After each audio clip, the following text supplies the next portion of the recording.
Hello and welcome back to Pocket Rockets, and today welcome to my first ever RC car video. So today we're here to review my WPL D12. So you might remember this car from the Still Lady episode.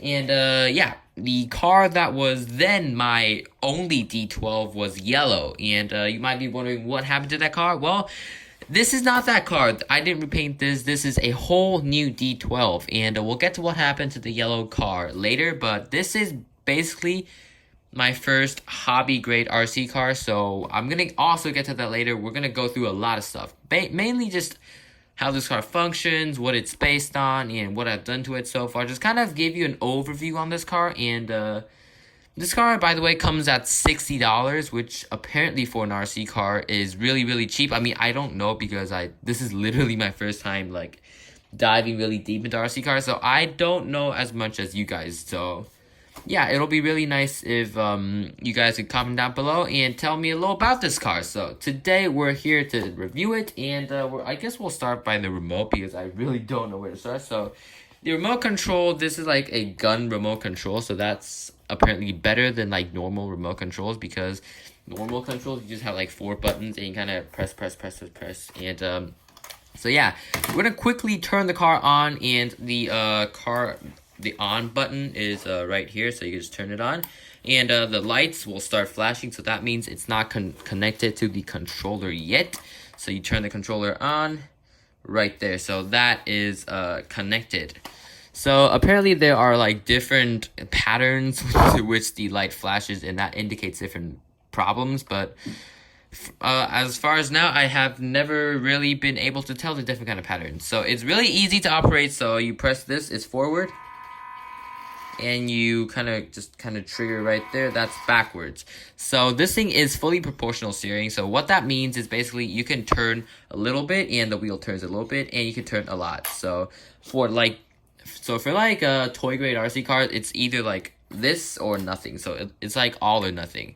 And that is proportional steering is really, really good, because like sometimes you want to turn a little bit, and so you could just have the freedom to turn a little bit and not just have to kind of like do this, which is really, really annoying.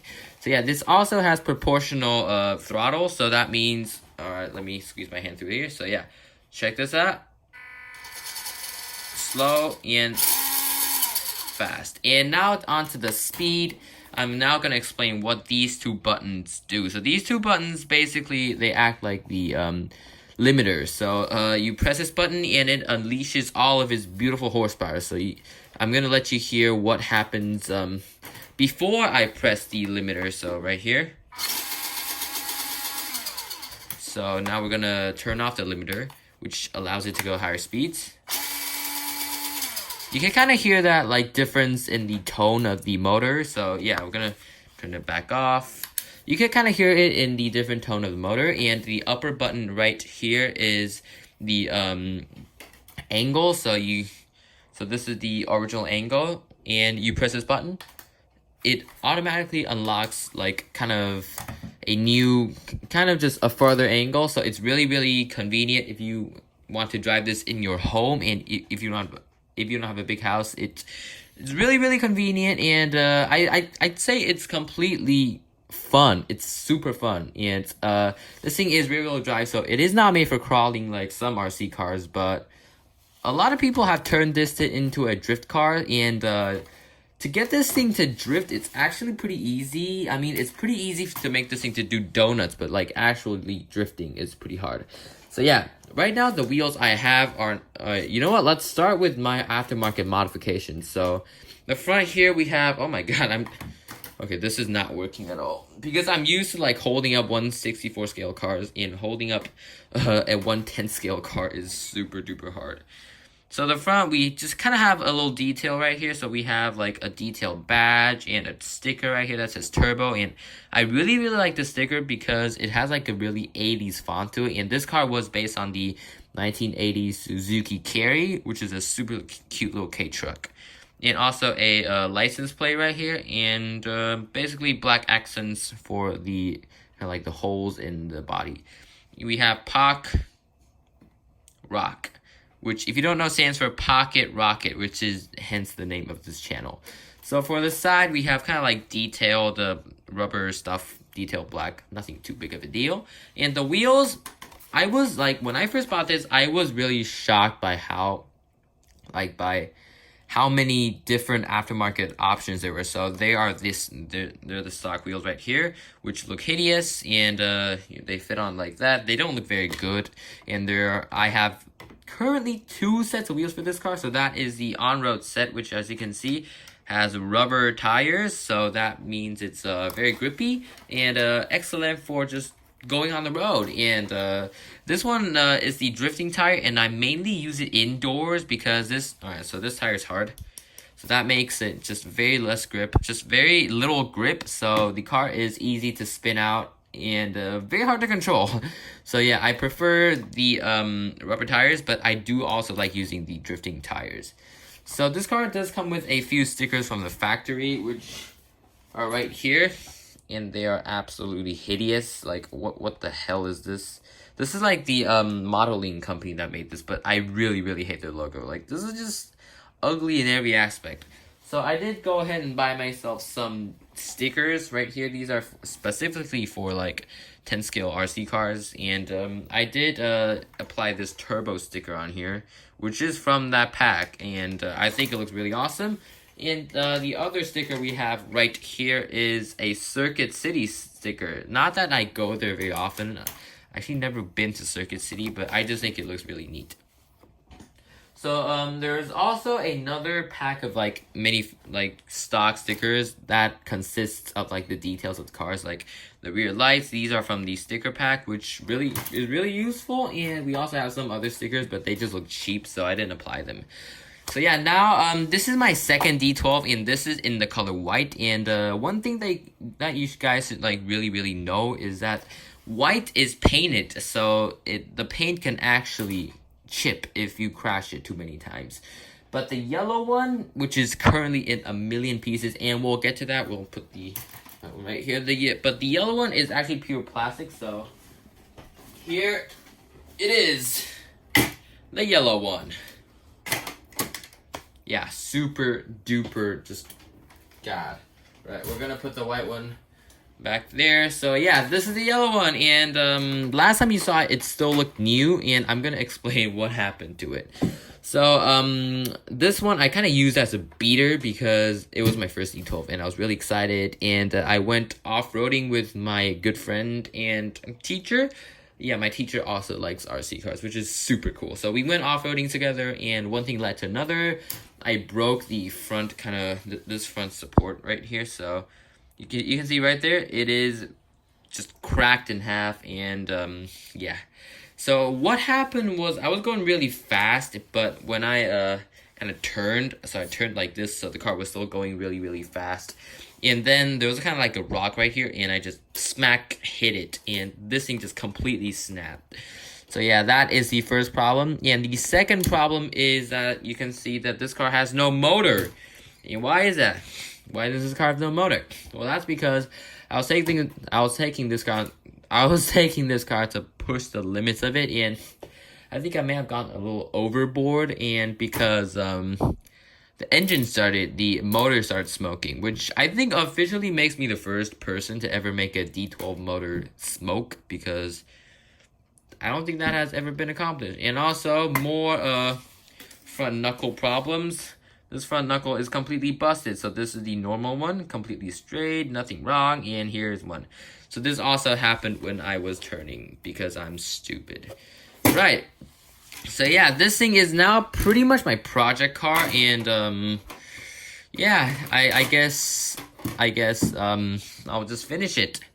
I mean, I guess this is just kind of a long-term project. I have a lot of stuff that I want to do to a D12, so I guess it's kind of like an opportunity to do one. I've always really wanted a van D12, and also like kind of those really iconic, just those little K-Truck liveries right there, but yeah.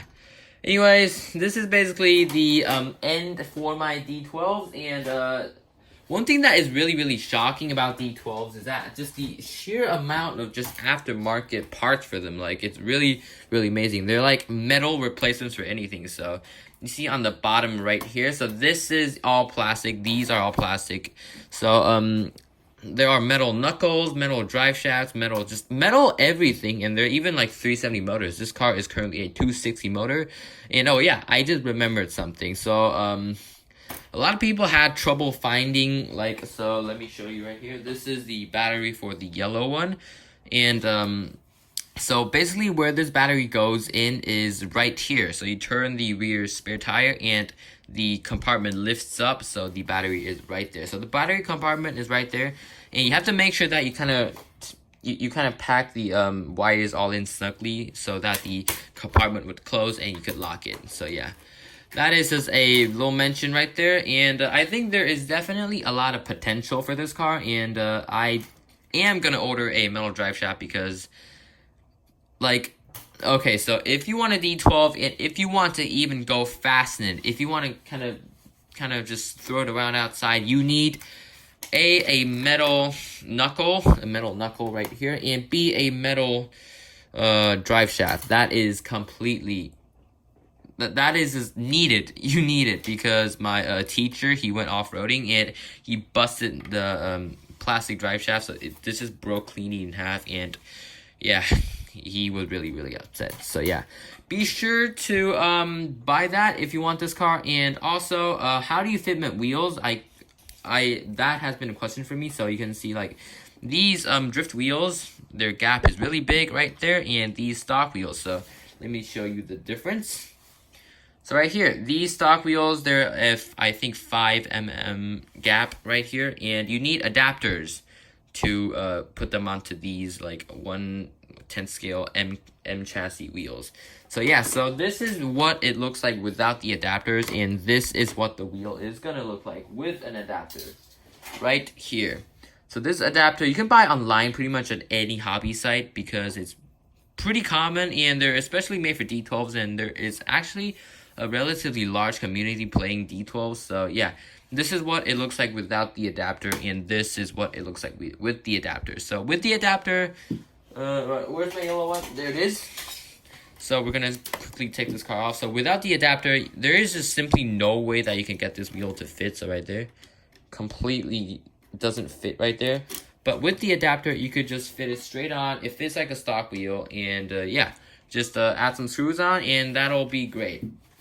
So yeah, this is currently my first ever RC video, and I hope you really enjoyed it.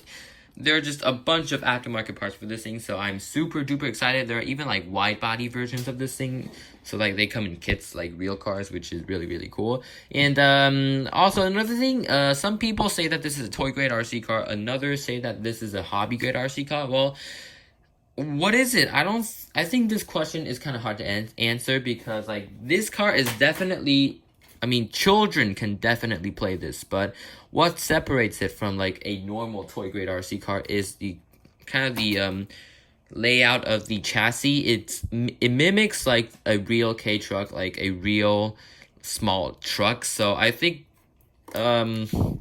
this thing is, I think, a hobby grade car, because like hobby grade cars, in my definition, they need to have like replacement parts. If stuff breaks, you need to be able to buy like replacement parts, and this thing has a ton of replacement parts. And also I have some little details that I want to show you guys right there.